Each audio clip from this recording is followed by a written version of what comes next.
मैं हूं सुमन। DKP news पर आपका स्वागत है। राजनीति के अपराधीकरण पर सुप्रीम कोर्ट का बड़ा फैसला आया है।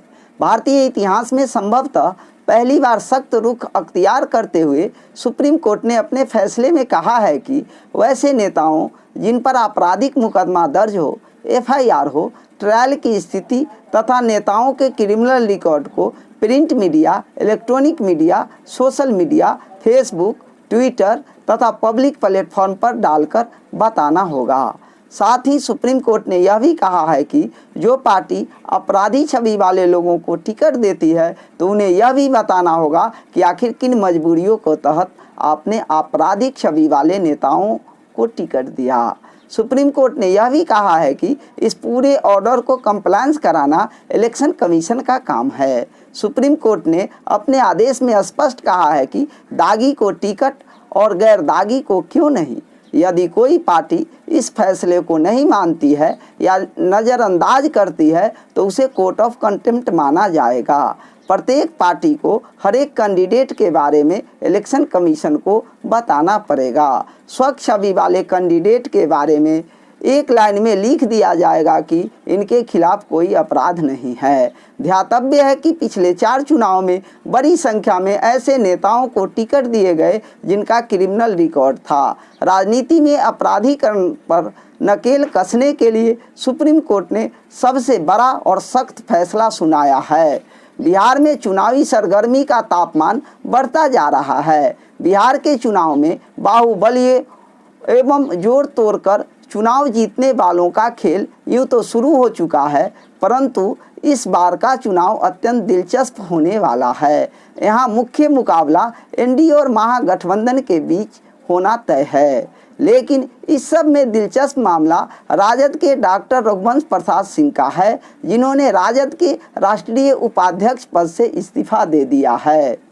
राजद छोड़ने के बाद रघुवंश सिंह ने लालू पर जोरदार हमला बोला है। उन्होंने रामा सिंह को राजद में शामिल होने की संभावना को लेकर इस्तीफा दिया है। रघुवंश प्रसाद सिंह ने लालू यादव के वंशवाद और परिवारवाद पर उंगली उठाकर महागठबंधन खेमों को हाशिए पर ला दिया है।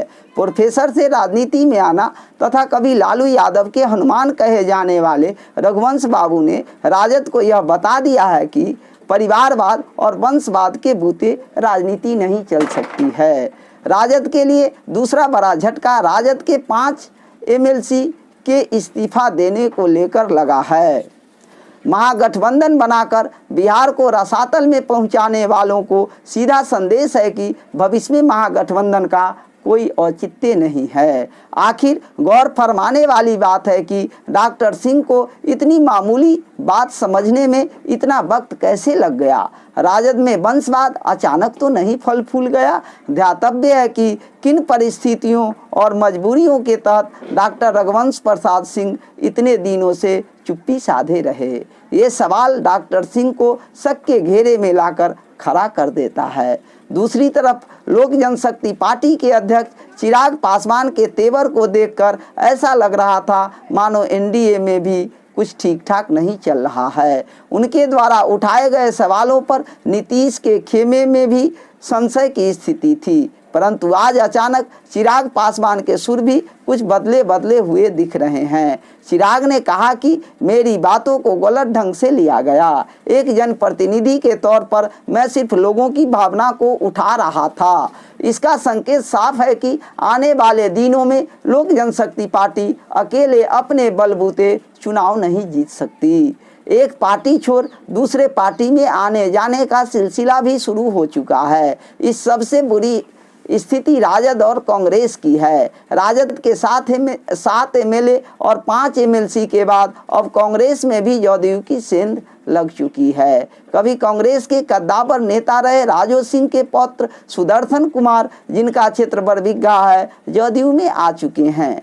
वहीं गोविंदपुर की विधायक पूर्णिया यादव ने भी कांग्रेस से मुंह मोड़ जदयू में शामिल हो गई है। सबसे दिलचस्प मामला राघोपुर क्षेत्र का है। दिलचस्प इसीलिए क्योंकि नेता प्रतिपक्ष तेजस्वी यादव के क्षेत्र राघोपुर के कई बड़े नेता जदयू में आ चुके हैं, जिसमें भोला राय, अजय यादव, पंछी यादव, सुरेश प्रसाद राय और रामजी प्रमुख हैं। इसमें भी भोला राय को लेकर राजद में खलबली मची हुई है। भोला राय वही हैं जिन्होंने राबड़ी देवी के लिए राघोपुर सीट छोड़ दी थी। भाजपा के राष्ट्रीय अध्यक्ष जेपी नड्डा ने पटना पहुंचकर सियासी तापमान को और बढ़ा दिया है। उन्होंने सीट शेयरिंग तथा एनडीए की जीत को लेकर काफ़ी आश्वस्त नजर आते हैं, परंतु एनडीए के लिए भी इतना आसान नहीं होगा, क्योंकि बिहार की राजनीति जाति धर्म पर आधारित रही है।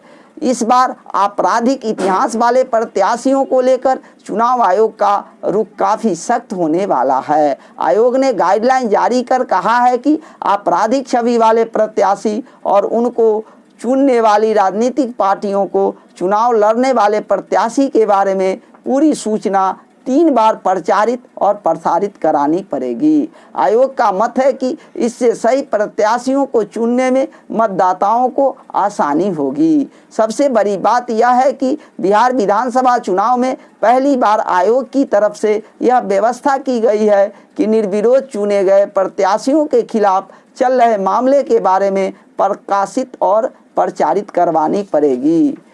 विशेष समाचार। मुख्यमंत्री नीतीश ने जाने माने आर्य समाजी नेता, राजनीतिक एवं सामाजिक चिंतक स्वामी अग्निवेश के निधन पर गहरी शोक संवेदना प्रकट की है। मुख्यमंत्री ने अपने शोक संदेश में कहा है कि स्वामी अग्निवेश सामाजिक मुद्दों पर खुलकर अपनी बात रखते थे।